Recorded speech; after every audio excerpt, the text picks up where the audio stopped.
இந்த ஜக்கி மாதிரி இன்னும் எத்தனை பேர், எத்தனை நக்கிகள் இருக்கிறானுங்க. அவன் தனித்தனியா வந்து ஒரு மரம் வச்சுட்டு சம்பாரிச்சு தான் உட்காந்துட்டு இருக்கிறாங்க.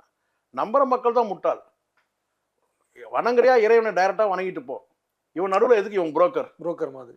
ஆனா இவனுக்கு வந்து பல ஆயிரம் கோடி வந்து கொள்ள அடிச்சு வச்சிருக்கானுங்க. பினாமியா இருக்கிறது. ஆமா, பல ஆயிரம் கோடி வந்து பணம் வச்சிருக்கானுங்க. இவனுக்கு குற்ற செயலாம் மறைக்கிறதுக்கு வந்து இவங்க போன் போட்டாங்கன்னா பிரதமரே எடுத்து பேசுவாரு. நாட்டை சார் நீங்களே யோசிச்சு பாருங்க, பிரதமரே ஒரு பங்கேற்கிற ஒரு நிகழ்ச்சி, ஒரு நபர் அங்க ஒரு ஆக்கிரமிப்புன்னு சொன்னா அங்க இருக்கிற ஒரு தாசில்தார் எப்படி சார் நடவடிக்கை எடுக்க முடியும்? நீங்களே சொல்லுங்க.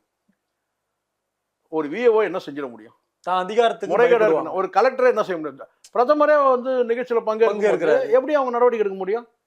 அப்போ ஃப்ராடுன்னு தெரியும். நீங்க மறைமுகமாவே ஆதரிக்க கூடாது, நீங்க நேரடியாவே அவன் நிகழ்ச்சியிலே வந்து கலந்துக்கிறீங்க, பங்கேற்கிறீங்க.